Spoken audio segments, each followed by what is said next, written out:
Ok, bonsoir. Euh, dans la dernière vidéo, j'ai parlé du niveau d'études et des attributions, comment dire, en matière de poste. On a vu l'opérant et le manager.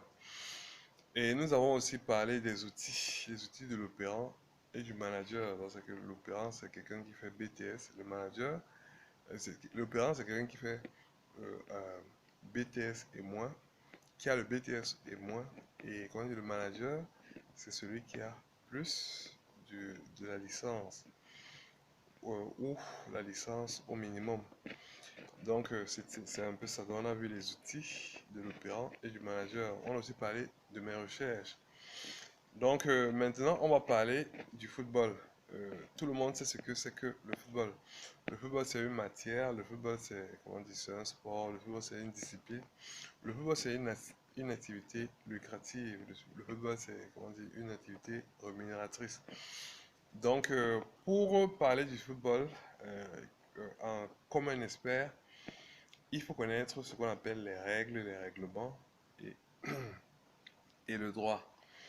Donc, ça veut dire que le football est régi sur des règlements.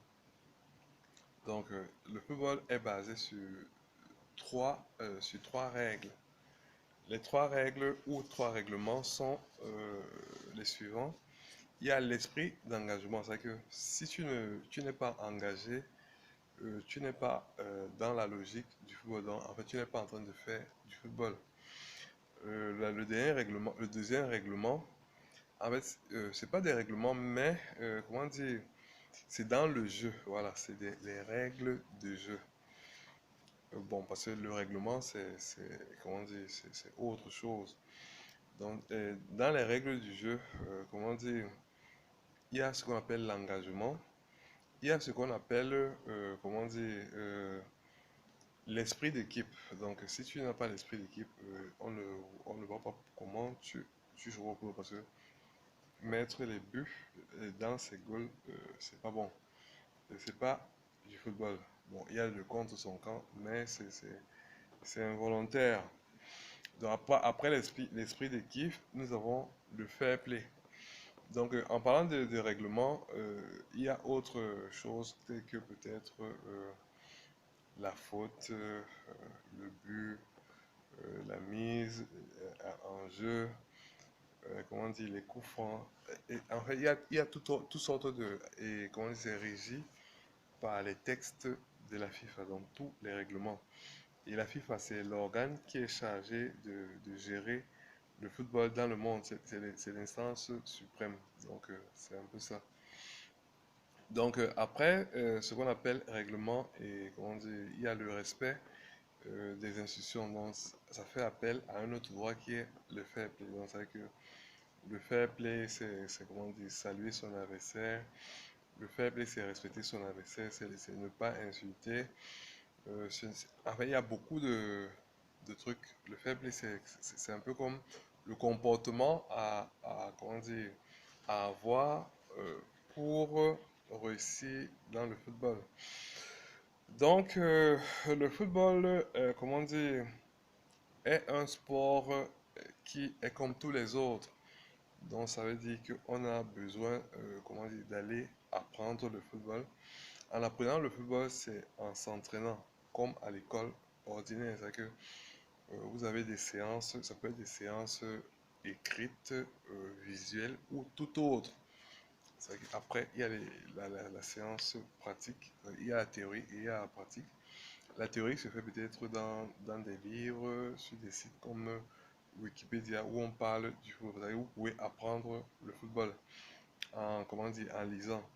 Et après cette partie théorique, vous allez sur le terrain et c'est bon. Vous pratiquez. Donc, c'est que la pratique, c'est quoi? C'est peut-être courir, se déplacer, tirer au goal, défendre. Donc, c'est un peu ça. Donc, ça, c'est, comment dire, les outils que comment dire, les créateurs du football ont mis pour défendre ses couleurs ou pour jouer au football. Donc au-delà, pour défendre ses couleurs, il y a ce qu'on appelle les postes. Donc c'est que C'est l'équipe, c'est une équipe. Une équipe est formée de 11 joueurs donc, sur le terrain.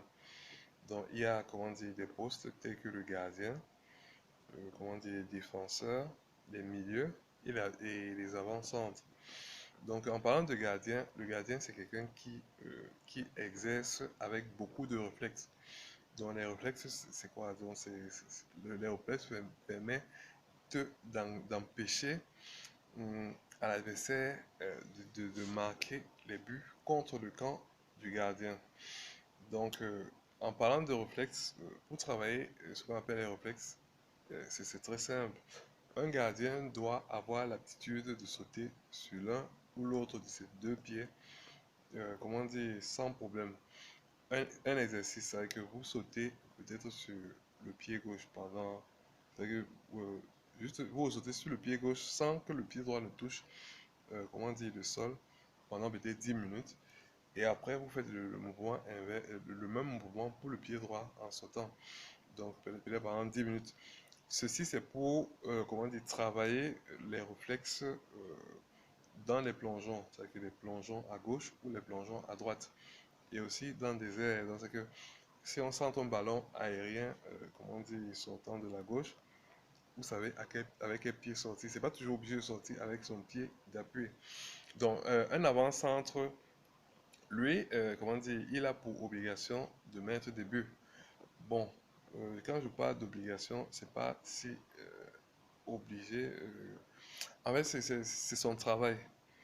C'est son travail, c'est de mettre des buts. Et comment dire, bon, le footballeur a une spécificité, c'est que il a une obligation de moindre. On ne lui demande pas trop grand résultat. Mais quitte à espérer, le footballeur vraiment très médiocre peut être à 5 buts. Donc le footballeur qui se rapproche du pas mal est à 6 buts. Et au-delà de 6 buts, comment dire, le coach peut respirer. Surtout que les saisons sont très longues. 6 buts, c'est environ 18 points si le footballeur est l'unique buteur. Et quand on fait le rapport, 18 points, ça n'enlève pas de la zone de relégation. Donc, c'est que un footballeur normal doit mettre au moins l'équipe en mettant des buts, au moins hors de la zone de relégation. Donc, pour espérer être un buteur en fin d'année. Donc, vous calculez euh, le premier relégable et vous voyez en divisant par 3 comment dire, le nombre de buts qu'un buteur peut mettre pour espérer. Donc, pour mettre des buts, voilà ce que je propose. Donc, que le buteur, en fait, que l'avant-centre soit édifié, peut-être par son coéquipier qui lui rappelle mon petit, met le but. Quand la répétition fait que tu as de l'allant et tu peux faire quelque chose. Comment ça s'explique? Regardons voir un milieu de terrain qui ne fait plus son travail. Donc son coach il fait la remontrance et comment dire, s'il écoute, il va continuer à faire son travail. C'est pareil pour un avancement. Si il est absent devant les goals pendant peut-être 10 minutes, si peut-être le coach consent que c'est insuffisant parce que l'enfant a répété, il lui dit mon petit, mets le but et c'est vrai que ça stimule comment dire, l'envie de mettre le but. Et quand on dit de mettre le but, parce que pour mettre le but, il faut tirer. Donc, c'est simple. Donc, un milieu de terrain défensif, comment dire, un milieu de terrain défensif, comment dire, est là pour gêner. Bon, en fait, c'est tout ce qu'on lui demande. Et maintenant, il y a des sentinelles, parce que des sentinelles, c'est des gars qui sont prêts. C'est vrai que la sentinelle a une spécificité. Donc, quand le porteur du ballon, comment dire, quand peut-être on sort le ballon, c'est que la sentinelle a toujours un œil sur le distributeur adverse. Parce que le distributeur adverse est très dangereux pour notre défense parce que lui cherche l'avant-centre. C'est que si peut-être on veut faire la passe au porteur de ballon ou au distributeur, c'est que la sentinelle doit démarrer. Donc, c'est que il doit remarquer ce phénomène. Quand le passeur prend l'information et qui fait le geste, il doit démarrer pour monter sur, comment dire, le, le distributeur adverse. Donc ça, c'est ce qu'on appelle sentinelle. Il y a ce qu'on appelle le marquage individuel, le marquage à distance. C'est un peu la sentinelle. Il y a les gâteurs, c'est des gars, ils font des fautes abusives. Bon, il y a aussi le milieu offensif, le passeur. Il y a une solution pour les milieux offensifs. Donc, peut-être, si vous avez peut-être deux avant-centres, vous pouvez, comment dire, mettre un milieu offensif chargé de mission. C'est que dès qu'il réceptionne le ballon, il doit donner à l'un des avant-centres et peut-être à l'occurrence au 6. En fait, il doit donner seulement à trois personnes pour optimiser ou pour comment dire, maximiser les chances de l'équipe d'approcher les goals et de donner aux avant-centres. Ça s'observe parce que s'il ne peut pas donner comment dire, à l'avant-centre directement, il doit dribbler, il doit créer. Et pourquoi pas mettre le but lui-même. Donc il y a ce qu'on appelle aussi défenseur. Le défenseur a une spécificité, c'est de défendre son camp, empêcher le ballon d'entrer. Ça, c'est le travail du défenseur. Donc il doit avoir un bon jeu de tête, des tacles, et pourquoi pas faire des fautes. Bon, pas très abusives, parce que ça aussi, la faute, c'est, comment dire, c'est dans le football. Mais moi, je ne préconise pas. Donc, ça veut dire que vous pouvez jouer avec, moi, là maintenant, on parle des défenseurs centraux. Donc, vous pouvez jouer avec des défenseurs, deux défenseurs centraux. Un défenseur central droit, un défenseur central gauche. Pourquoi? C'est vrai que comme les équipes jouent toujours en 4-4-2, c'est vrai qu'ils ont deux avant-centres. C'est vrai que comment dire, l'un ou l'autre des défenseurs a chacun un joueur. C'est vrai que si tu remarques que l'un des joueurs qui joue sur le défenseur gauche, comment dire, va à droite, alors ce joueur appartient au défenseur droit. Si l'avant-centre du défenseur droit vers le défenseur gauche, alors il appartient au défenseur, comment dire, droit. On n'a plus besoin d'avoir un stopper et un libero pour défendre. Donc là, c'est une nouvelle amélioration. Et toujours, le défenseur droit doit toujours rester à droite et le défenseur gauche doit toujours rester à gauche. Il ne doit pas se poser un problème de, de poste. C'est-à-dire qu'il doit toujours être à droite et l'autre doit toujours être à gauche. Donc ça, c'est pour s'économiser. Donc, et pour être optimum. Donc, et le latéral. Le latéral, comment dire, il doit empêcher les débordements. Comment empêcher les débordements? Ça s'explique. Il faut gêner, comment dire, l'ailier. Ça veut dire que, comment dire, quand peut-être un ailier, il y a ce qu'on appelle les chemins courts au stade. Que quand l'ailier veut déborder, il faut l'amener vers la touche. Donc c'est un peu ça, ou l'empêcher d'entrer dans la surface avec le ballon.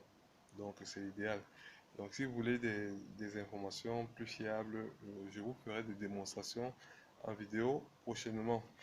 Donc si vous demandez, donc il y a aussi ce qu'on appelle la passe décisive. Les passes décisives, c'est ce qui détermine un passeur. Et comment dire, les statistiques aussi sont devenues très importantes pour désigner peut-être les meilleurs joueurs. Et c'est que un joueur doit travailler son pourcentage de statistiques, comment dire, à l'entraînement. Et comment dire, et la plupart des joueurs doivent se remonter. C'est pour ça qu'il y a l'esprit d'équipe. Donc il ne faut pas insulter tel ou tel parce qu'il a mouillé. Non, l'esprit d'équipe veut qu'on se remonte. Donc c'est un peu ça le football. Et il y a un dernier truc très simple, il y a la façon de courir. La plupart des grands joueurs courent sur la pointe des pieds. Pourquoi on court sur la pointe des pieds? Pour maximiser sa vitesse. Si on observe peut-être des sprinteurs, la plupart des sprinteurs sont toujours sur la pointe des pieds. Donc un outil pour le défenseur, ou comment dire, un outil pour l'avant-centre, c'est-à-dire que pour le débordement. Donc en fait, pour prendre de vitesse, nous savons que, comment dire, quand l'avant-centre vient vers les goals. Il trouve un défenseur qui est dos au goal. Donc, comment dire, l'avant-centre doit être toujours sur la pointe des pieds pour comment dire, déposer le défenseur. Pourquoi? Parce que le défenseur est statique. En fait, il est sur place. Et quand l'avant-centre a le ballon, il le pousse. Il doit compter sur la pointe de vitesse et comment dire, courir sur la plante.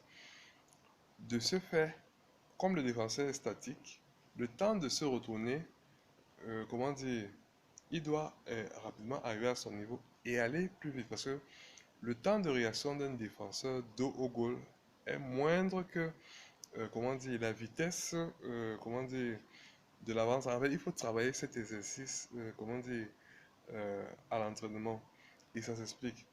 Donc, vous pouvez essayer d'observer le phénomène pour améliorer. Donc, c'est quelques améliorations du football que je voulais amener. Donc, j'ai plus trop de temps. Prochainement, nous allons discuter, comment dire, des jugements en matière d'attribution de poste, de la livraison en matière de dit, de l'affectivité en matière de dit et de la caisse en matière de dit. Et nous finirons sur comment apprendre ces leçons et comment dire, comment s'en sortir dans la recherche et avoir des idées comme j'ai. Ok, sur ce,